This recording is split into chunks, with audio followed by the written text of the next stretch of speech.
Buenas tardes, buenas noches, buenos días, depende de donde nos estén viendo. Un saludo. Hoy estoy en un lugar diferente. Estoy en la casa de una amiga y una reunión y pues bueno, amablemente me prestó este espacio de su casa para hacer el programa. El día de hoy va a estar muy, muy interesante el programa. Vamos a platicar de la tortura. Vamos a hablar de lo que sucedió con Israel Vallarta, que sigue sucediendo con mucha gente, desafortunadamente, en México y en todo el mundo, pero a nosotros nos interesa platicar un poco más de México. Y qué es el protocolo de Estambul. Muy pocas personas saben qué es el protocolo de Estambul cuando se habla de tortura.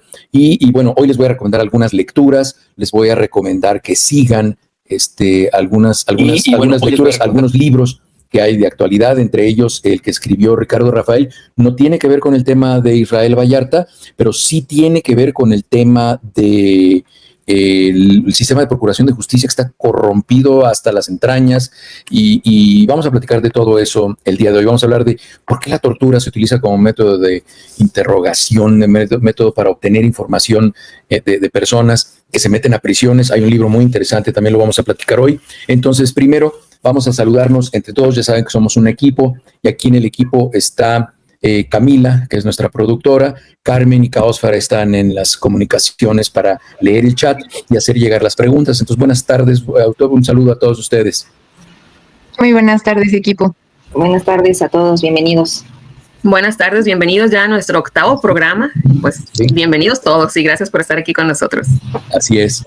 Entonces, como les decía, el día de hoy vamos a platicar de Israel Vallarta, la tortura y el protocolo de Estambul. Recientemente nos enteramos de la liberación del señor Israel Vallarta. Después de haber permanecido en prisión, pues casi 20 años, iba a cumplir 20 años en prisión este señor, y no había recibido una condena. O sea, ningún juez se había atrevido a decir este señor es culpable de lo que lo acusan, porque lo fueron acusando de diferentes cosas, y hay que hacer un reconocimiento a los defensores de oficio. Él nunca tuvo un abogado pagado, él siempre tuvo defensores de oficio, y los defensores de oficio lograron su libertad. Ese señor que vemos ahí de espaldas, del traje azul, es la persona a la que hay que reconocer, porque son personas muy entregadas, muy profesionales, y gracias a ellas, bueno, pues se obtuvo la libertad de Israel Vallarta, alguien que no claudicó, alguien que siguió luchando, tenía como objetivo salir de la cárcel. A él más o menos hizo lo que se narra en el libro de Erich Fromm, El hombre en busca de sentido. Él estuvo en un campo de concentración en la Segunda Guerra, y él tenía el objetivo de sobrevivir y hacer algo con su vida, y él nunca perdió el objetivo, nunca perdió el sueño, y es por eso que él sobrevivió, porque él se daba cuenta que el resto de la gente que estaba en los campos de concentración, quienes perdían la esperanza, quienes perdían la fe en un futuro mejor, eran las personas que morían más pronto. Entonces él nunca perdió la esperanza, y durante todo este tiempo, su involucramiento, aprehensión, tortura, encarcelamiento, son una de las puntas de una estrella con muchas aristas y una historia dolorosa y cruel, en la cual la persecución del delito, hay 3 fases de este proceso que falla todavía en México, que es la persecución del delito, la procuración de justicia y la aplicación de la justicia. La procuración del delito, que es la persecución del delito, que es el primer paso, son las policías. Es cuando la fase inicial de la procuración de justicia, en donde se investiga el delito, se identifican a los responsables y se recopilan las pruebas para sustentar una acusación. Esto está realizado por policías, agentes e investigadores. El segundo paso para que una persona entre a la cárcel es la procuración de justicia. Esto lo hace la Oficina del Ministerio Público. Es una función estatal y está encargada de investigar los delitos, reunir las pruebas y ejercer la acción penal. Es decir, llevar a juicio a las personas que son presuntamente responsables de un delito, y esto en México lo realiza el Ministerio Público. Y el tercer paso es la aplicación de la justicia. Esto ya lo hacen los jueces y los ministros. En este proceso judicial se lo lleva a cabo el Poder Judicial para resolver los conflictos y aplicar la ley en casos concretos. Los ministros, estos que vemos ahí, ni siquiera un juez, no llegó ni a la Suprema Corte, ni siquiera un juez se atrevió a dictar sentencia de culpabilidad contra Israel Vallarta. ¿Por qué? Porque estaban muy mal estructuradas las denuncias desde antes. Estaban hechas a base de torturas, de engaños, de manipulaciones, de recreaciones, en las cuales se involucraron muchas personas. Estas 3 estructuras del poder en México han sido, porque desafortunadamente siguen siendo, herramientas del poder político y del poder económico para robar, extorsionar, hacer negocios. Y en este proceso se lleva es por eso en México que es muy peligroso y es muy grave, y esto ha sido condenado por las organizaciones de derechos humanos, la oprobiosa prisión preventiva oficiosa. Hay mucha gente que me debate esto y me dice que si no existiera la prisión preventiva oficiosa, mucha gente en México saldría libre y sería culpable. Créanme, hay mucha gente culpable en la calle, en las oficinas, en los partidos políticos, y hay mucha gente inocente en las cárceles. Entonces, esto no justifica que en México exista esto que se llama la prisión preventiva oficiosa, porque ¿qué creen? Israel Vallarta estuvo 19 años en la cárcel en prisión preventiva. Entonces, esto no es posible que siga existiendo. Hay miles de personas en la cárcel. Una de las herramientas más usadas, desafortunadamente, casi sin excepción, durante este periodo, en este proceso de justicia, es la tortura. Se hizo de manera tan descarada y cínica que se planeó presentar en televisión la supuesta aprehensión de Israel Vallarta en un noticiero estelar matutino conducido por Carlos Loret de Mola en un montaje que ya todos conocemos, y esta escenificación exhibe a una persona torturada por más de 24 horas, es decir, aquí donde la están viendo en la pantalla, que es recientemente cuando se supone que lo habían aprendido, él ya está hinchado, golpeado, deforme de la cara, porque ha sido sometido a una tortura brutal después de 24 horas. Y no se acaba de entender cómo fue puesto en el centro del montaje y fue un protagonista de una estrella más del Canal de las Estrellas, ¿no? Y el libreto era conocido por absolutamente todos, policías, por Carlos Loret de Mola, Reina, todos esos bribones que estuvieron involucrados, todos sabían lo que estaba pasando, menos Israel Vallarta y Florence Cassés. Ellos no sabían qué era lo que pasaba. Así funciona la tortura, la cual no es un acto aislado. Esto es importante que lo entiendan. La tortura no es una acción aislada, no es un acto aislado, es un sistema de muchas piezas que se articulan al mismo tiempo, se protegen entre ellas y de esa forma también cada una de ellas es responsable de un sistema en el cual la persecución de la justicia es lo menos importante en ese momento. Vamos a platicar ahora por qué se crea el protocolo de Estambul. ¿Qué es el protocolo de Estambul? El protocolo de Estambul se crea para que se sistematizara, para que se tuviera de manera establecida la forma en la que se iba a procesar, a platicar con las personas que habían sido sometidas a tortura. Inicialmente esto se conoció como el Manual de la Investigación y Documentación Efectivas de la Tortura y otros tratos crueles, inhumanos o degradantes. Esto fue desarrollado en la ciudad de Estambul entre los años de 1990 a 1999, que es cuando la Organización de las Naciones Unidas reconoce el protocolo de Estambul como un estándar. Su creación fue impulsada por una necesidad de hacer un estándar en el cual se pudiera establecer qué era lo que sucedía en una persona cuando estaba siendo torturada. Entonces, el protocolo de Estambul tiene partes, tiene porciones. La tortura, a pesar de estar prohibida por derecho internacional, se continúa realizando y se continuaba realizando en muchos países.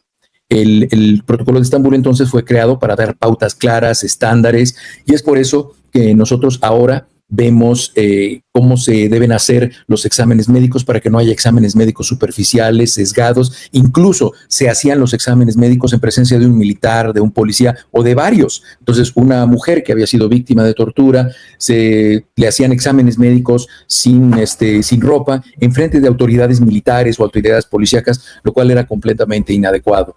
Entonces, se llama Protocolo de Estambul porque, se realizó en la ciudad de Estambul. ¿Cuál es el papel de la evaluación médica en el protocolo de Estambul? Bueno, la evaluación médica es, digamos, el corazón del protocolo de Estambul. Sirve para dos propósitos principales. Evalúa a la persona objetivamente para ver si los hallazgos físicos y psicológicos son consistentes con los actos de tortura. Recuerden que así como se asume la inocencia de la persona que ha sido torturada, también se debe presumir la inocencia de las personas que están siendo acusadas como torturadoras. Entonces es muy importante que sea un análisis objetivo. Y el segundo objetivo de la evaluación médica es para producir pruebas que pueden ser utilizadas en procedimientos legales, en procedimientos de asilo o en procesos de derechos humanos para apelar a los derechos humanos. Hay varios componentes de la evaluación médica del protocolo de Estambul. Se recolectan los antecedentes, se platica con la persona y los médicos lo que hacemos cuando hacemos una evaluación para el protocolo de Estambul es que escuchamos lo que nos dice la persona y nos dice qué fue lo que sucedió, dónde, por cuánto tiempo, bajo qué condiciones, agresiones físicas, métodos de tortura, síntomas después de que los presentaron. Debe hacerse con empatía hacia la persona, de preferencia. Si es una mujer, esta evaluación la debe hacer otra mujer. No se deben hacer juicios. ¿Por qué la tiene que hacer una mujer? Porque habitualmente los métodos de tortura hacia la mujer involucran violentamiento o violencia sexual, entonces no se debe de llevar a cabo por un hombre. El método de recolección de datos en una mujer lo tiene que hacer otra mujer. De esta forma se evita la revictimización de las mujeres y de las personas que han sido víctimas de tortura. Se hace un examen médico durante la evaluación médica, se documentan lesiones y es muy importante que se le pregunte a la persona si tiene algunas enfermedades como consecuencia de haber sido víctima de la tortura. En la evaluación médica interviene un psicólogo o un psiquiatra para que también haya información de cuál es el estado psiquiátrico o psicológico de una persona después de haber sido sometido a tortura. Se evalúa a ver si no están presentando algo que se llama estrés postraumático, depresión, ansiedad, intentos para terminar con su vida. Es muy importante que se haga este análisis. Después se hace un análisis que se llama el análisis de correlación. Y en nosotros es cuando debemos, ya no se hace enfrente de la persona, ya es el análisis que nosotros hacemos con la información que tenemos. Y es un análisis muy estricto. Nosotros tenemos que determinar qué tan estrechamente se alinean los hallazgos médicos con la supuesta tortura, utilizando términos claros, comprensivos, que se puedan utilizar en el futuro. Nosotros tenemos que escribir un dictamen del protocolo de Estambul con un lenguaje que esté pensado cómo se va a utilizar esa información en el futuro. Y debemos utilizar términos como no es consistente con las lesiones, es consistente, es altamente consistente o es diagnóstico de, es decir, una persona tiene una deformidad en un hueso que es consistente con la tortura a la que fue sometido, o no es consistente, o es diagnóstico de una lesión, no sé si el hueso se rompe en una forma helicoidal, eso quiere decir que torcieron una extremidad. Entonces, todo ese tipo de hallazgos se tienen que describir claramente. Todos los hallazgos se tienen que registrar con fotografías, con diagramas y con una explicación clara.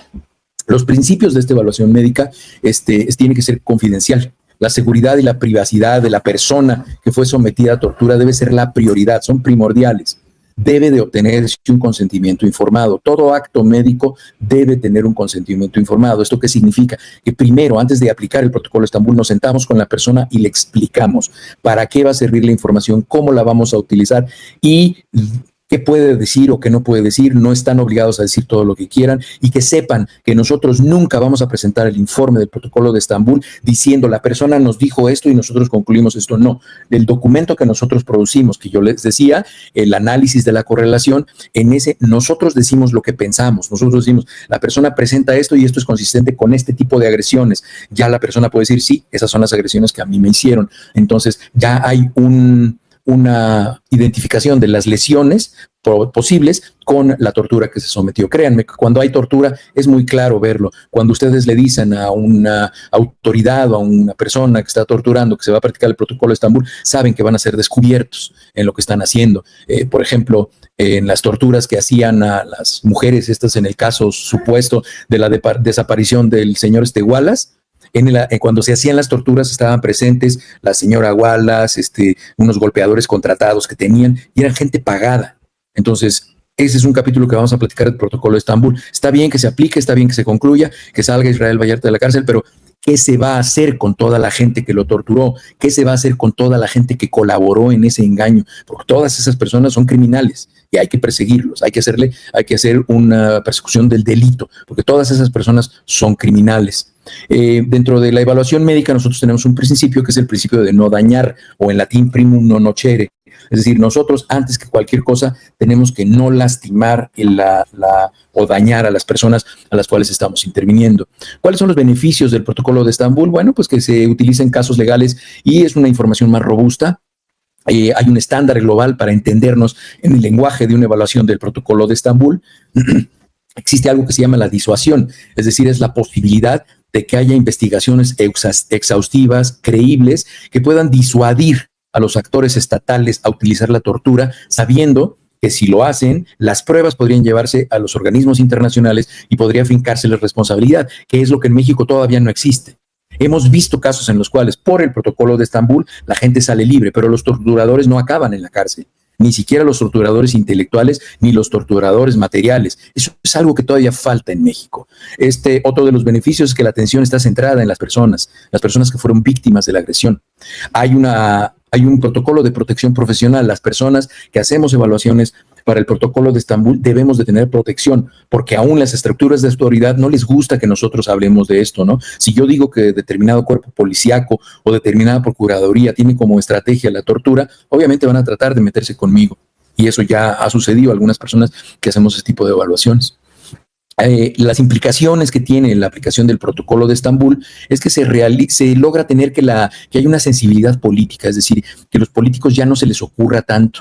Ya no vemos tanto los métodos de tortura. Probablemente en algunos estados se siga viendo, pero ya no desde el gobierno federal. Los gobiernos federales eran torturadores. Fue terrible en el sexenio de Felipe Calderón. Prácticamente no había otro método de procuración de la justicia que la tortura. Y en el sexenio de Enrique Peña Nieto continuó todo esto. Entonces es muy importante que esto ya no se lleve a cabo.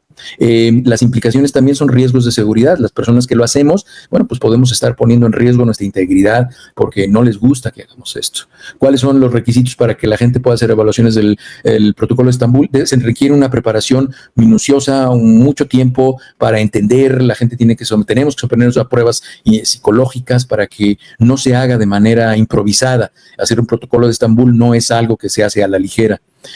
También se tienen que demandar recursos, porque el protocolo de Estambul demanda que haya recursos para que se realicen. Muchas veces hay entidades privadas que se hacen. A mí no me gusta utilizar el término de sociedad civil porque ha sido tan manoseado y ahora lo hemos visto, ¿no? Que gente de la sociedad civil está yendo a entrevistas con el bribón del Ciro Gómez Leiva a decir que no es justo que haya salido Israel Vallarta.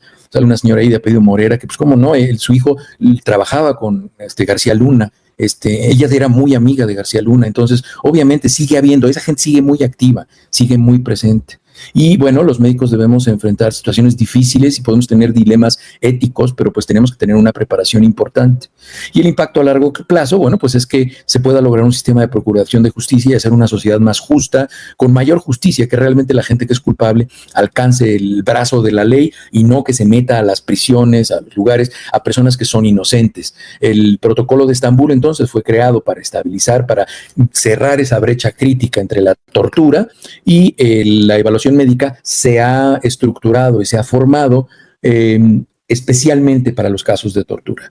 El protocolo de Estambul fue actualizado en el año 2022. Esto es muy importante. En el año 2022 el protocolo de Estambul se actualizó y ya se incluyeron estrategias especiales y particulares para la población. Hay una edición actualizada en el 2022. Esto incluye nuevas pautas para evaluaciones médico-legales de poblaciones vulnerables como niños, niñas, personas LGBTQ+, y para personas que solicitan asilo, para que se les dé la protección y trate de evitarse que estas personas sean sometidas a violencia, que la violencia es una forma de tortura y que esto lo identifiquemos con tiempo. Y es por eso que se hizo la actualización del protocolo de Estambul, porque ahora afortunadamente pues personas diversas han logrado tener posición dentro de la sociedad y tenemos también que generar un sistema de protección diversa a través del protocolo de Estambul para las personas.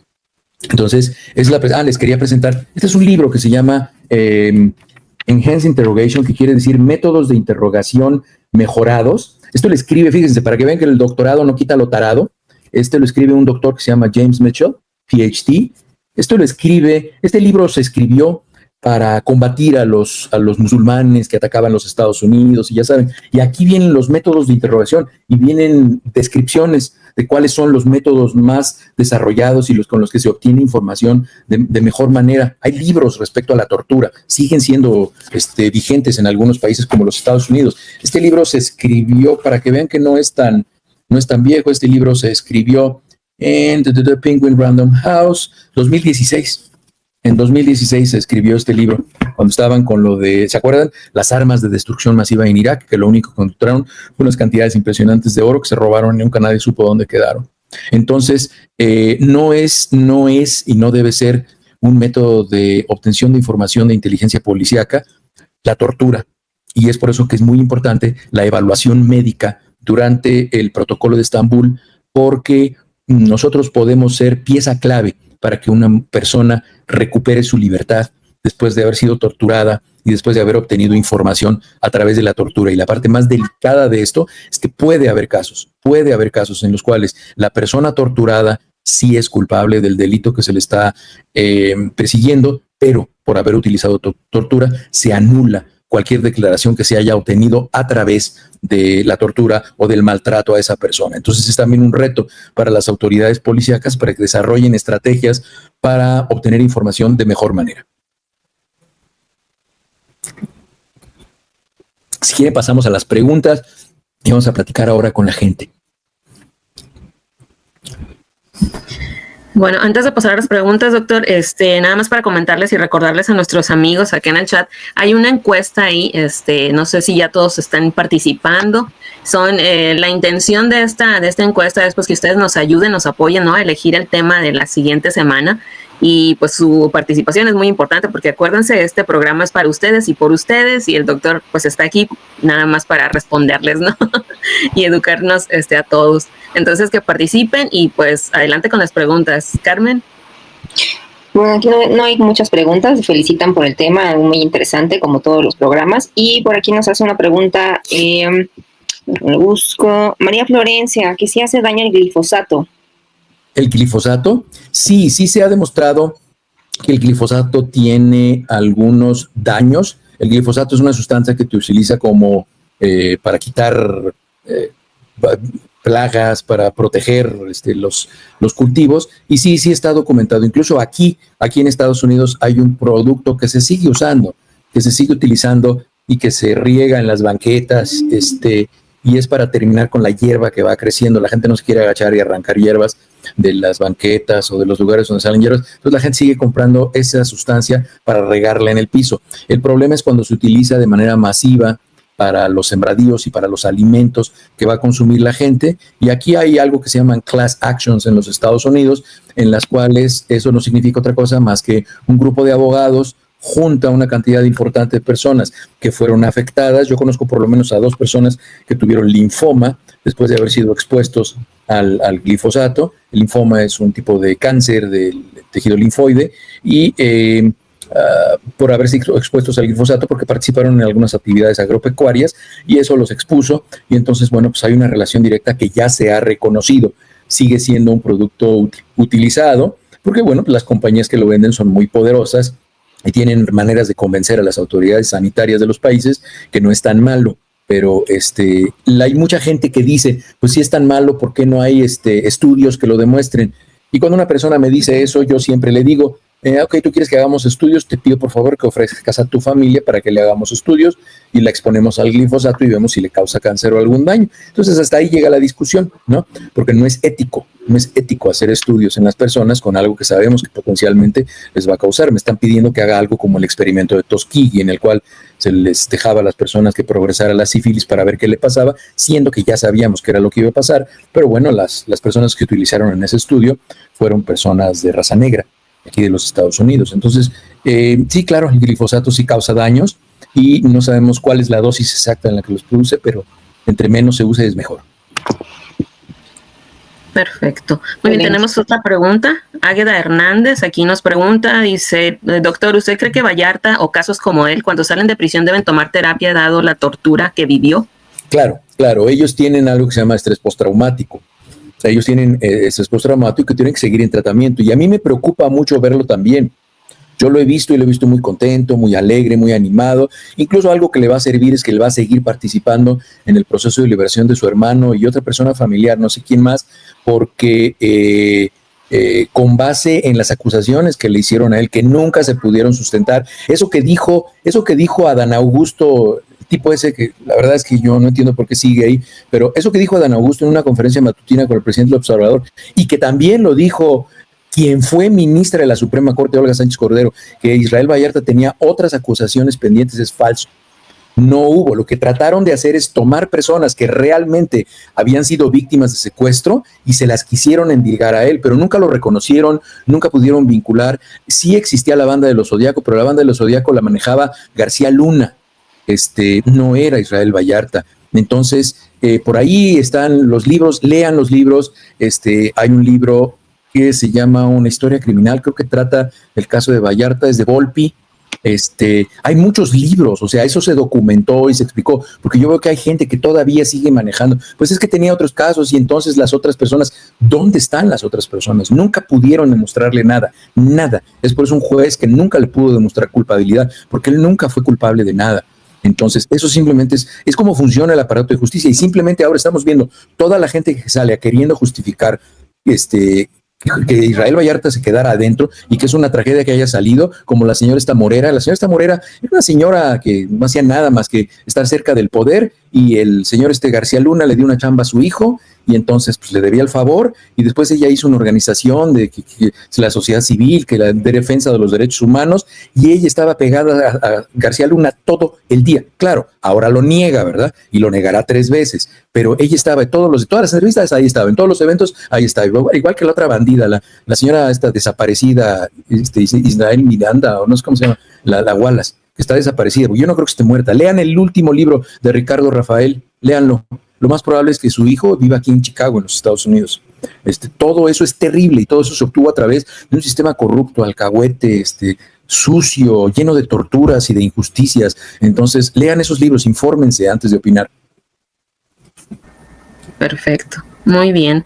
Tenemos otra pregunta aquí, bueno, son varias. Laura Santillán nos pregunta cómo se solicita el protocolo y aparte también nos pregunta si tiene algún costo y qué institución lo aplica. Lo solicitan los abogados defensores lo solicitan, o algunas veces incluso los fiscales lo solicitan, los ministerios públicos solicitan, porque hay casos en los cuales la familia de alguien principalmente que es culpable, dicen que la información que tienen fue a partir de tortura. Y entonces, como fue a partir de tortura, no quieren que continúe el caso. Entonces, para que no se vaya a utilizar el argumento de la tortura para perdonar a alguien que realmente es culpable, entonces los fiscales piden el protocolo de Estambul para que se le haga la evaluación, porque hay casos en los cuales el protocolo de Estambul es negativo. Es decir, la persona no se justifica y no fue sometida a tortura. Es decir, la conclusión del protocolo es, no, esta persona no fue sometida a tortura y no tiene ninguna secuela, es decir, no fue maltratada. Probablemente fue interrogada por periodos prolongados, pero se le dio de comer, se le dieron descanso, se le dieron alimentos. La persona no tiene ninguna reproducción, porque también la gente que es bandida y psicópata también dice que fue muy inocente. Digo, si hay mamás que salen y dicen, pero no sé por qué me mataron a mi hijo, él nada más salió a asaltar como todos los días, pero no lastimaba a nadie. Entonces, así igual, así la mente criminal y la cultura criminal también tratan de utilizar el protocolo. Entonces, Laura, en primer lugar, un saludo a Laura. Laura es una persona que me sigue desde hace mucho tiempo, es una persona muy querida y también es una seguidora de Julio también en su canal. Y entonces, sí, Laura, sí, lo hacen los abogados. A través de los abogados es que se hace una solicitud formal, porque desde que se solicita el protocolo de Estambul se tiene que documentar. Porque si una persona que solicita el protocolo de Estambul, cuando empieza a no ser favorable, decide que ya no quiere su aplicación, eso es en detrimento de la persona que lo solicitó y lo canceló. Perfecto, gracias, doctor. ¿Alguna otra pregunta, Carmen, por allá? Tiene cerrado el micrófono, Carmen. Ya. ¿Qué nos pregunta Monse Armada Águila? Dice que si la inflamación producto de golpes que vimos en vivo y a todo color, ¿cuáles son los daños físicos y secuelas?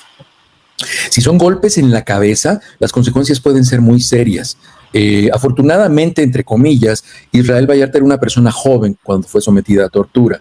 Entonces, puede haber lesiones, puede haber microhemorragias cerebrales. Entonces, yo supongo que Israel Vallarta pues no tenía una evaluación neurológica antes de la tortura, pero sí se pueden hacer algunas pruebas, incluso visuales. Puede haber desprendimiento de la retina, puede haber fracturas mandibulares, puede haber pérdida de dientes, puede haber fracturas nasales. Esos son los cambios físicos que puede tener una persona. Y es por eso que el libro este que hicieron, cuando dicen enhanced interrogation, o sea, métodos de interrogación mejorados, no es porque vayan a obtener información de manera más clara, no, es porque no van a dejar evidencia física de los métodos de tortura. Hay algo que se llama waterboarding, que ya se utiliza en México, lo utilizan algunas autoridades, que es esta escena que seguramente han visto en películas, que les ponen una toalla en la cara a las personas y les vacían botellas de agua, entonces se están ahogando las personas, sí. Pero realmente el agua no les llega a los pulmones. Entonces, en caso de que la persona diga es que se me estaban ahogando con agua, no, pues usted no tiene agua en los pulmones, ¿de qué está hablando?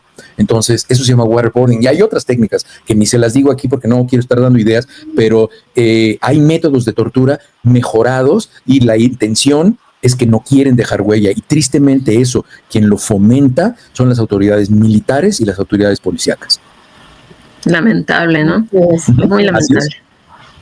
Frida Calvo nos pregunta, bueno, hace un comentario, dice, doctor, a veces he escuchado que el protocolo se aplica al presunto torturado muchos años después de los hechos. ¿El paso del tiempo no distorsiona los resultados del protocolo?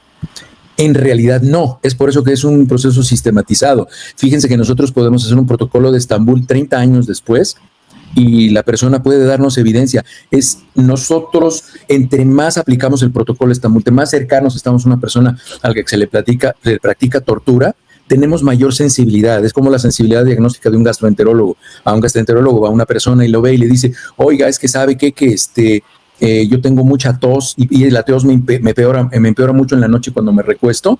Entonces nosotros, pues usted tiene enfermedad por reflujo gastroesofágico. Entonces, ¿y cómo sabe? Pues porque tengo 40 años haciendo lo mismo. Bueno, igual es en el protocolo de Estambul. Cuando la gente nos está dando información, además, la violencia ya está muy normalizada en algunas sociedades. En algunas sociedades hay cosas que son muy violentas, pero ya las tienen normalizadas, porque así es. Por ejemplo, el hecho de que tenga que haber, ustedes en Japón, por ejemplo, no se les ocurriría en el metro de Japón poner carros exclusivos para mujeres y personas de la tercera edad. No se les ocurriría. Pero ¿por qué en México sí se tiene que hacer? Pues porque la gente es muy abusiva y porque la gente toca a las mujeres de manera inapropiada y las violenta y las agrede. ¿Por qué? Porque México sigue siendo una sociedad muy machista y una sociedad que justifica las agresiones de las mujeres y las quiere hacer responsables. Entonces, en países como en México, que todavía la violencia es un método de convivencia, es muy importante que nosotros hagamos el protocolo de Estambul y nosotros platicamos con la gente y nosotros nos damos cuenta. A las personas que no nos gusta la violencia, yo fui víctima de tortura y es por eso que el tema de la tortura a mí me interesa. Yo fui víctima de la tortura por la policía de García Luna. Yo sé de lo que estoy hablando. Entonces, es muy importante que nosotros no normalicemos la violencia. Para mí la violencia nunca ha sido normal y nunca lo será. Entonces, es muy importante que construyamos sociedades sin violencia, sociedades que no se acostumbren a la violencia de ningún tipo, que abracemos las diferencias. Si no estamos de acuerdo con cómo vive una persona, pues vivamos separados de esa persona, pero no querramos que las personas que tienen otro tipo de estilo de vida, otras creencias, otras religiones, otras preferencias sexuales, quieran clasificarlas como personas que no caben en el mundo o en una sociedad. Muchas gracias, doctor. Ahorita referente a los libros que se han tratado los temas de la tortura, Monse Armada Águila nos comenta que los libros que están publicados son El Teatro del Engaño de Manuel Stills y la novela criminal de Jorge Volpi, que esta la pueden encontrar en Netflix también, con una novela de 5 capítulos. Sí, claro. Claro, entonces, si quieres, Camila, sacar así como portadas de los libros para que se queden aquí en el programa y la gente que vea, porque afortunadamente este programa lo ve mucha gente en repetición, para que vean las portadas aquí en la pantalla. Les recomiendo mucho el libro de Ricardo Rafael, si lo quieres poner en la pantalla. Y sabes que está en audiolibro. Hay a quienes nos gustan los audiolibros. A mí me gusta mucho que me platiquen. Entonces, tú te pones tus audífonos y vas oyendo y la narración es maravillosa, O digo, es muy triste lo que se narra ahí, pero entonces, bueno, pues sí, está el libro de Volpi, es muy descriptivo. Yo no conocía el otro. Ahorita que lo pongan en la pantalla, y bueno, pues lo accedemos, ¿no? Perfecto. Okay. Abel Vargas Monroy tiene una pregunta, dice, ¿puede conocerse el tiempo de evolución de la tortura cuando los objetos utilizados para la tortura son de materiales como hule o materiales semejantes? Claro, nosotros conocemos, porque nosotros cuando hacemos el interrogatorio a una persona que fue sometida a tortura le presentamos qué síntomas tenía. Por ejemplo, le preguntamos, ¿usted se acuerda después de que le aplicaron eso, le pusieron una bolsa de plástico en la cabeza y usted no podía respirar? ¿Usted se acuerda cuánto tiempo después dejó de respirar? Y si la persona nos dice, no sé, porque pues yo me desmayé y entonces pues ya cuando desperté pues ya lo habían dejado de hacer o ya me tenían desnudo con unas pinzas eléctricas colocadas en cierta parte del cuerpo. Entonces, simplemente cuando nos dice que perdió el conocimiento, nosotros sabemos cuánto tiempo pasó de asfixia para que una persona pierda el conocimiento. Aunque no nos pueda decir la persona, nosotros ya sabemos. Es por eso que la gente que hace evaluaciones del protocolo de Estambul necesita una preparación muy importante, porque ustedes ahorita pregúntenle a una persona, a un médico o una doctora, ¿cuánto tiempo necesita estar con una bolsa de plástico una persona en la cabeza para perder el conocimiento?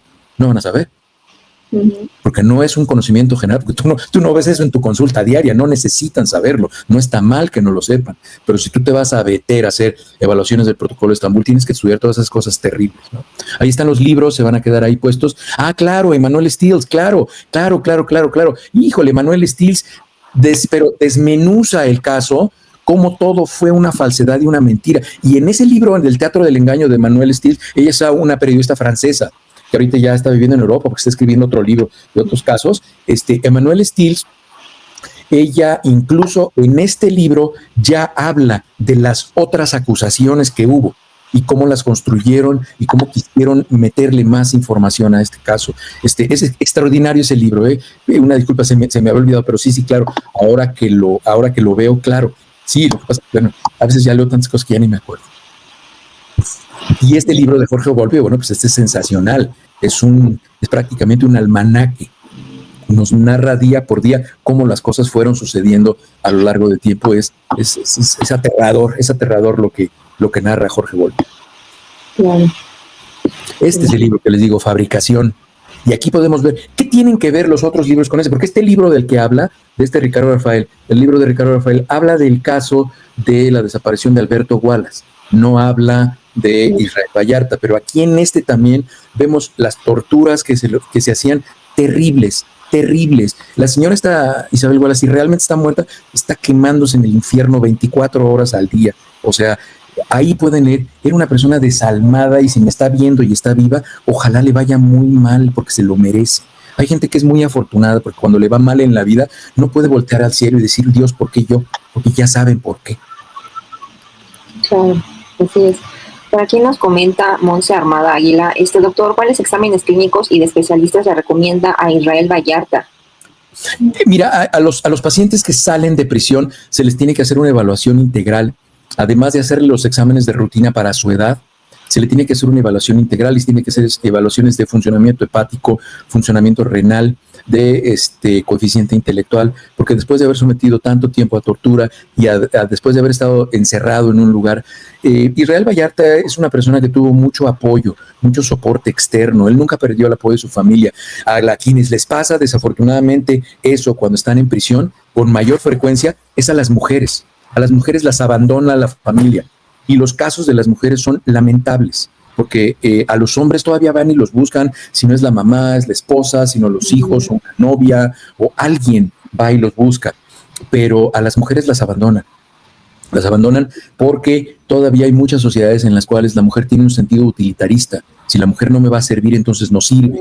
Y entonces las abandonan en las prisiones. Israel Vallarta tuvo un sistema de soporte y él lo dice, a él nunca lo abandonó la gente de afuera. Él siempre tuvo la esperanza de salir para estar cerca de la gente que él quería. Entonces es muy importante que haya un sistema de soporte. Y es por eso que hay organizaciones que visitan a personas que están en las prisiones para que nunca pierdan la esperanza de salir y volver a vivir. Como les decía, este libro también lo pueden leer, El hombre en busca de sentido, de Eric Fromm.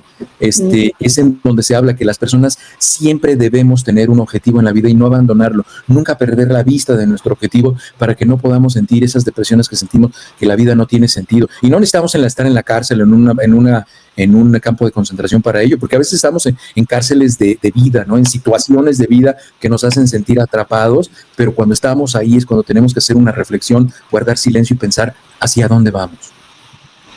Sí, es Víctor Frankl. No es Eric Fromm, es Víctor Frankl. Claro, pero también es muy bueno. Por eso tengo a Caósfera y a Carmen, porque a mí ya se me cruzan las cosas. Víctor Frankl, claro. Sí. Doctor, tenemos otra pregunta de Gloria González que nos dice, ¿por qué el protocolo no es motivo de una liberación expedita? ¿Es la ONU quien debería presionar? No, el protocolo fue reconocido por la ONU en 1999, pero acuérdense que el protocolo de Estambul tiene un valor probatorio tan fuerte como lo quieran las leyes del país hacer. En México no se ha legislado para que el protocolo de Estambul, cuando sea favorable a la tortura, sea razón suficiente para la liberación de la persona. A Israel Vallarta se le aplicaron, no me acuerdo si 3 o 4 protocolos de Estambul y todos salieron positivos para tortura, porque hay apelaciones y en primera instancia y en segunda y todo esto, pero algo como el protocolo de Estambul debería de ser, así como lo dice Gloria González, debería ser para una liberación inmediata, debería ser así como los amparos que les dan a los políticos o a los ricachones, amparo liso y llano, que quiere decir que es inocente de todo. Bueno, el protocolo de Estambul positivo debería de ser un amparo liso y llano para la persona y debería salir inmediatamente de la cárcel. Exactamente. Exactamente. Aquí también nos recomiendan otro libro sobre el que se llama La Fercasés de José Reveles. También para que lo puedan leer. Claro. Para que lo puedan leer. Que sale aquí en el canal, sale aquí, Pepe Reveles sale aquí con Julio, no sé en qué canal, pero sale en una mesa, sale Pepe Reveles, con Guadalupe Cabrera y con, este señor que acaba de escribir un libro, se me fue su nombre, que acaba de escribir un libro, ahorita me voy a acordar de él. Ok, seguimos mientras con las preguntas. Tenemos a 2N que nos dice, en relación con la vivencia que tuvo Israel Vallarta, ¿cómo debe tomar la terapia para sobrellevar el posible estrés postraumático?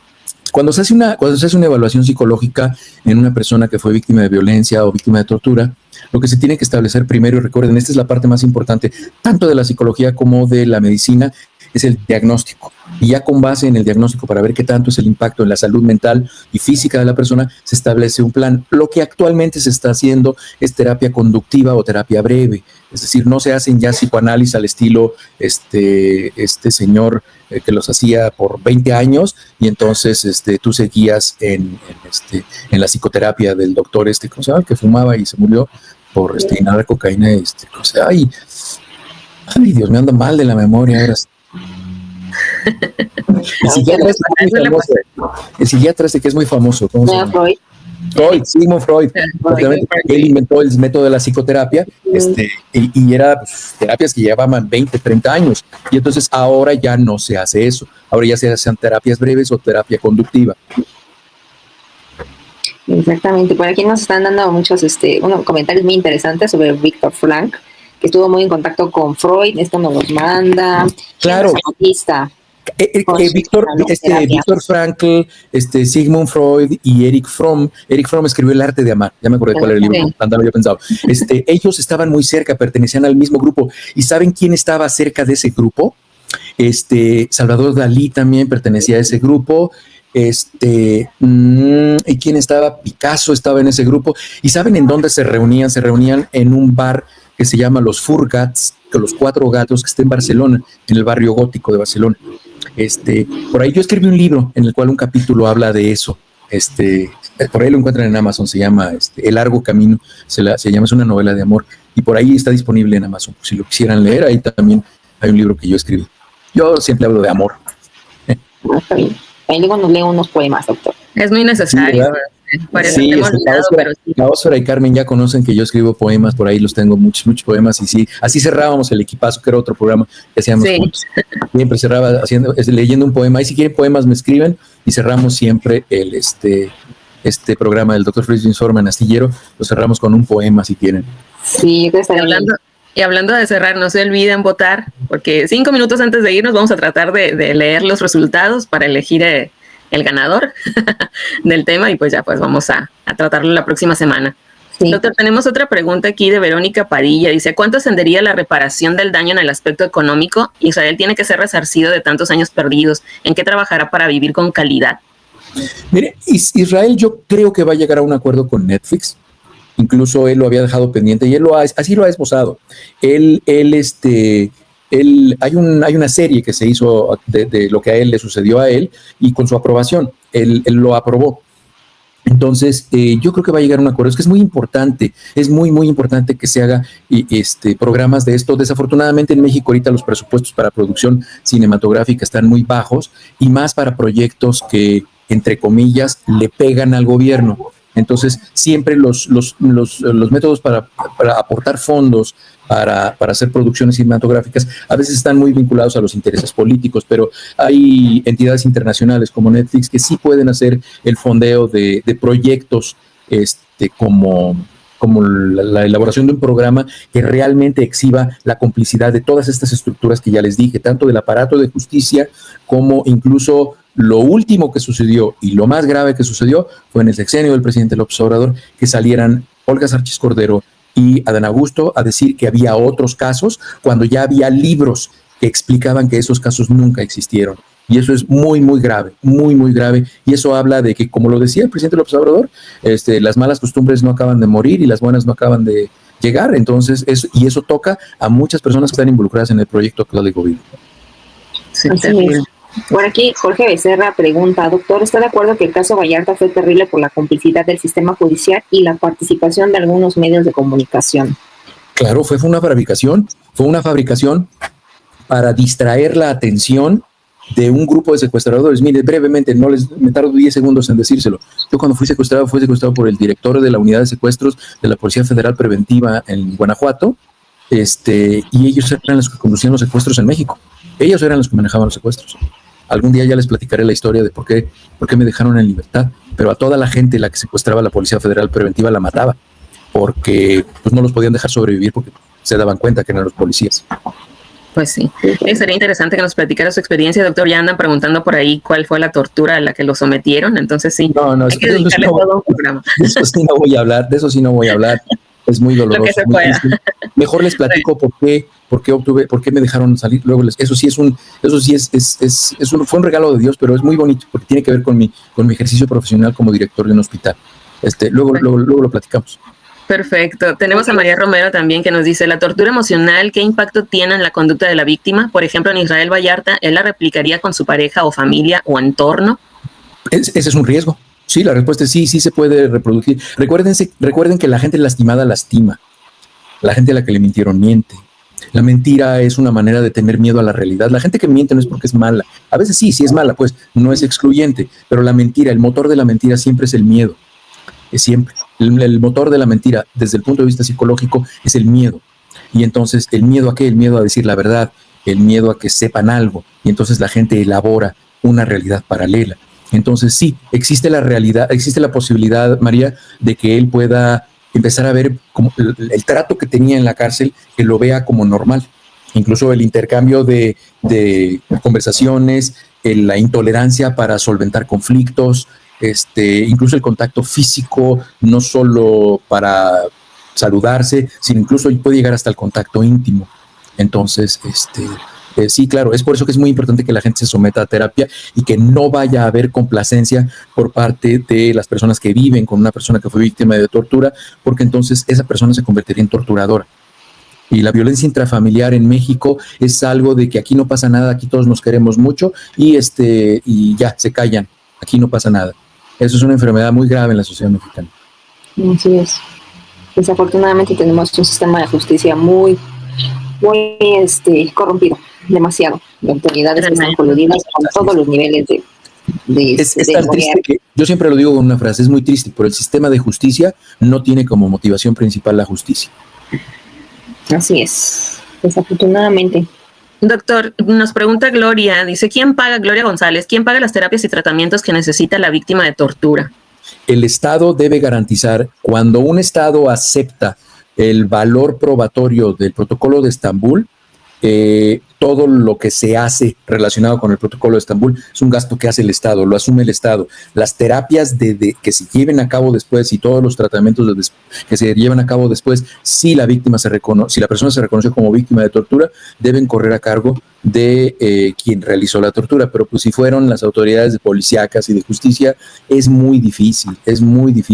Es por eso que hay grupos pro bono que lo hacen, pero es muy difícil. Los estados, cuando el Estado es el principal violador de los derechos humanos, es muy difícil que el Estado vaya a resarcir el daño que le hizo a una persona.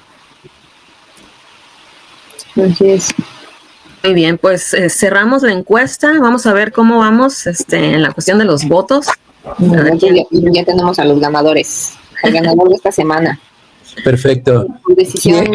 ¿Cuál va a ser el tema de la próxima semana entonces? El tema de la próxima semana, bueno, acá de este lado tenemos depresión en adultos mayores, doctor, es el tema ganador, más votado, así es. Perfecto, entonces es un tema muy, no solamente es depresión, fíjense que vamos a hacerlo más completo, vamos a hacer un programa de adultos mayores, vamos a hablar del declive hormonal en las personas adultas mayores, vamos a hablar del abandono en los adultos mayores y vamos a hablar de la depresión y vamos a hablar también un poco acerca de los problemas de memoria que tiene la población. Así lo hacemos la próxima semana y de eso hablamos, porque sí es un problema, porque ahora la gente vive más y entonces si va a vivir más, ¿qué? ¿Cuál va a ser su posibilidad? Afortunadamente en México se estableció esto de las pensiones para los adultos mayores, que eso ya les aporta la posibilidad de tener su dinero y de tener ciertos gastos que ya son suyos, ese dinero es suyo. Desafortunadamente en México hay familias en las cuales, como la persona adulta mayor vive con ellos, les dicen ahora que les tienen que pagar y entonces les quitan su dinero. Entonces tenemos que hablar de todo eso tenemos que hablar. Y lo hacemos público y que la gente lo escuche, compartan este programa para que se sepan muchas cosas y la gente hable, se queje, denuncie, si no formalmente ante una autoridad, que lo haga en las redes sociales. Ya vimos que sí funciona.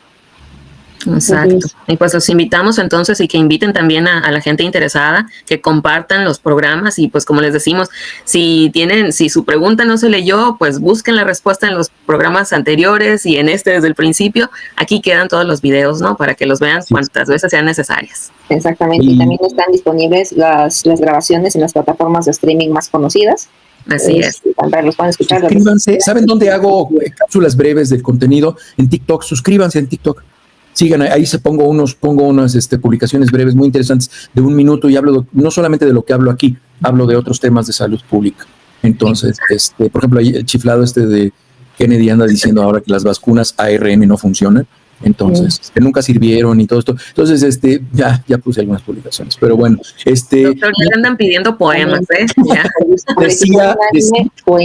Decía por ahí alguien, Guadalupe creo que se llama, decía que repitiera la frase, ¿cuál es el motor de la mentira? El espíritu de la mentira es el miedo. Cuando alguien les diga una mentira, además de que pues, traten de resarcir el daño que se hizo con la mentira, exploren, si es una persona que vale la pena, ¿no? Si es una bribona, un bribón, pues ya ni se metan en eso, ¿no? Pero si es una persona que vale la pena, con la cual vale la pena convivir, vean por qué la persona mintió, porque cuál es su miedo. La gente que miente tiene miedo. Entonces, es muy importante que ustedes encuentren por qué la persona tiene miedo, si es que les interesa,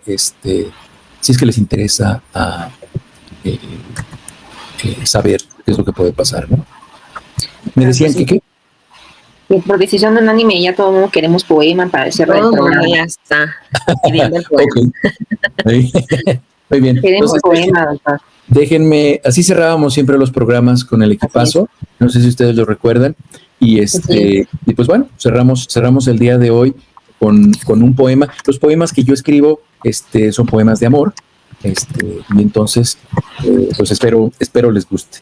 Vamos a ver, aquí está el poema, lo sacamos. El poema de hoy se va a llamar Siempre en mí. Los poemas que leo son míos. Tengo por ahí una colección de 200 y tantos poemas. Y ya les vengo prometiendo el libro desde hace algunos años. El poema de hoy se llama Siempre en mí. Y es tu rostro el que me acompaña, como un atardecer, como un sentimiento. El brillo en tus ojos se obsequia y se extingue, brillo que escapa. Tu distancia murmura un ocaso, y un puente de suspiros se extiende, mientras mis manos convocan la memoria de tu piel, te dibujan y te insinúan. Y así tu imagen es presencia que me abarca. Configura un sentimiento sin ocaso. No se escapa. Persevera. Aquí. Siempre en mí. Muy bien. Bravo. Muchas gracias, doctor. Así leeremos el programa. Así leeremos un poema siempre al cerrar el programa. Les mando un abrazo. Nos vemos aquí la próxima semana. Muchas gracias por acompañarnos y que tengan una maravillosa semana. Les deseo lo mejor. Muchas gracias. Buenas noches. Nos vemos.